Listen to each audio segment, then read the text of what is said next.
positive and our b value is negative, that means it's some rational function. So we're going to look for some kind of pattern that makes it look rational. So this is kind of linear. This kind of looks rational. Cool. This one is exponential. Could be rational as well, but this is positively. So, and this just has no kind of patterning in it. So we can throw that one out. It would really be in between B and C. Now, since A is positive, right? That's going to be good information for us. Let's see. This is kind of like this. And this one is kind of like this. So this would be the positive rational function, right? If you actually graphed it out, it would look like that, right? This is the positive orientation of it if the coefficient is positive, if A is positive. And the opposite of that would look like this, right?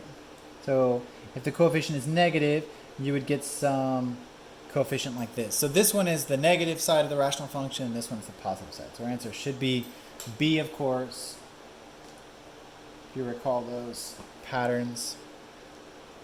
Okay, we're officially getting into much harder questions. So if your accuracy and your confidence started to drop at this point, totally makes sense. I'm just going to go until we hit about 20, and I'll call it quits through here. If you have any special ones you want me to actually do a video of and explain, I can. You'll just have to write me and ask for that specifically. So questions 16 and 17 refer to this information. Total cost, X, Y equals M plus, okay. So it says, for what number of days X will the total cost of buying the materials and renting the tools from store B be less than or equal to the total cost of buying the materials and renting the tools from store A? So they want to know this convergence, when these two stores meet. So let's actually write this out. So let's see, rental cost wheelbarrow, rental cost concrete mixer. Okay, so A and B, let's figure this out. They just want A and B compared. So there's the values for A and B, and our M is here. So let's write out our two equations for this. So YA will be what? M, which is $750, plus our W plus our K, our W and our K, which is 15 plus 65 times X. Cool. And our YB is going to be $600 initial cost plus 25 plus 80X. Okay, so let's clean up these and we'll be able to compare them a little bit easier. But it says, for what number of days X will the total cost? Okay, this requires a bit of algebra. So we need to clean these equations up and set them equal to each other. So we'll say 750 plus, and 15 and 65 is what? 70, 80, this would be 80x equals 600 plus 80, 105x.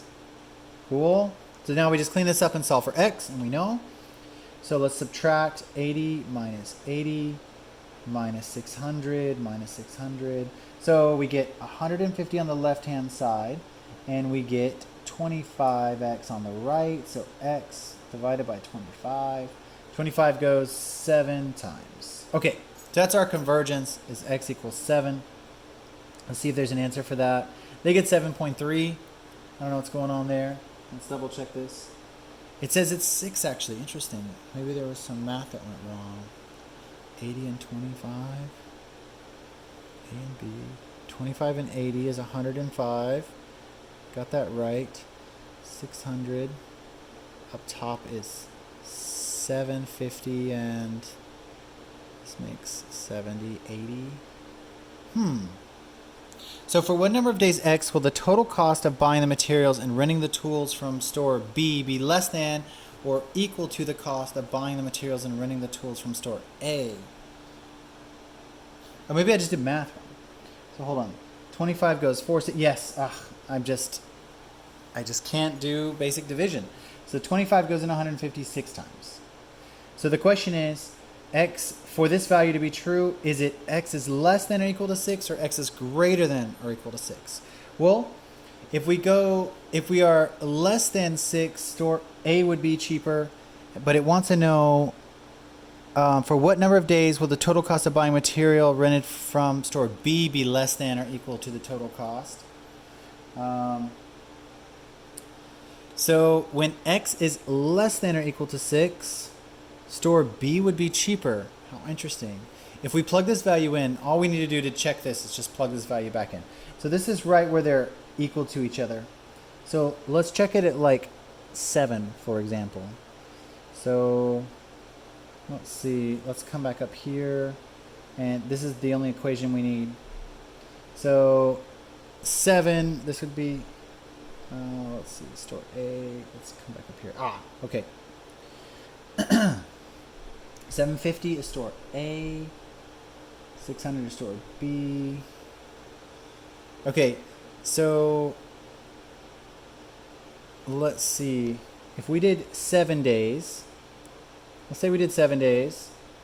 7 times 80 is 560. Ooh, this is going to be hard to double check. Okay, so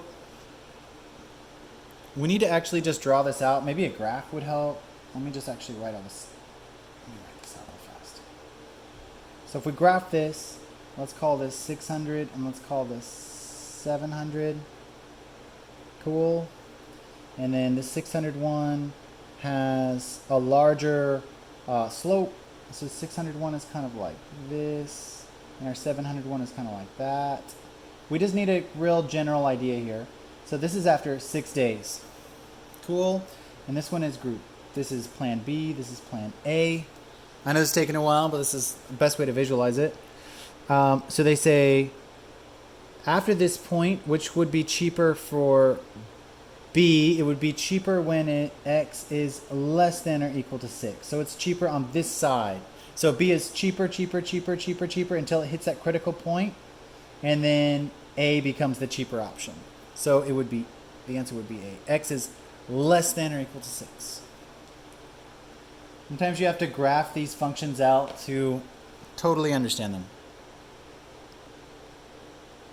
Okay, 7.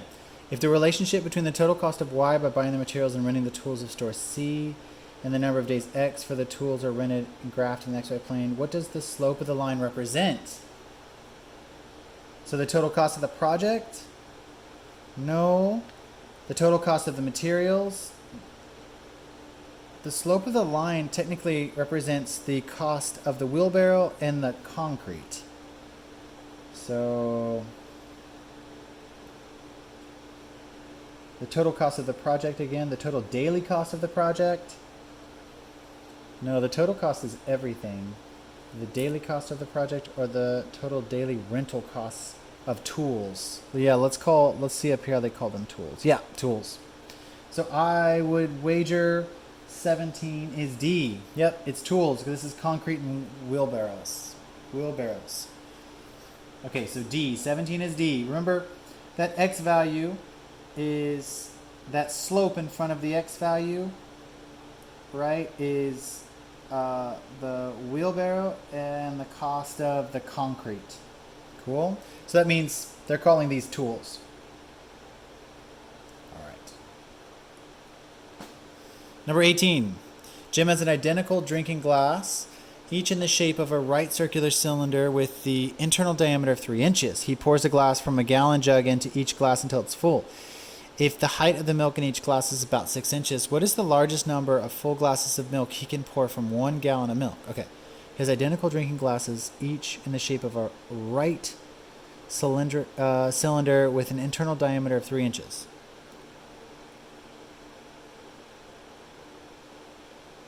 So when he says identical ones, I wonder if he just means 2. He pours the milk from a gallon jug into each glass until it is full. Okay, well, I guess it's just 2 of them.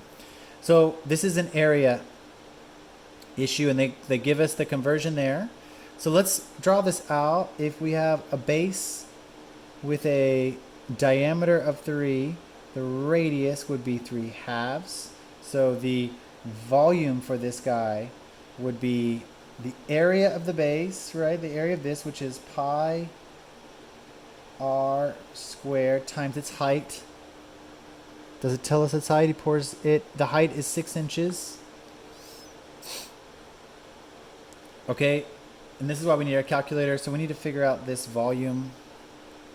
So we get some, just to be clear, we get some 9/4 times 6 pi. So we can cancel 2, 3. So this comes out to like 27 halves pi, whatever that is. Oh, there's 2 of them, so it's just 27 pi. That's convenient. So the area of these 2 drinking mugs would be 27 times pi. And let's see if we can dig for pi in here somewhere. Pi. Good.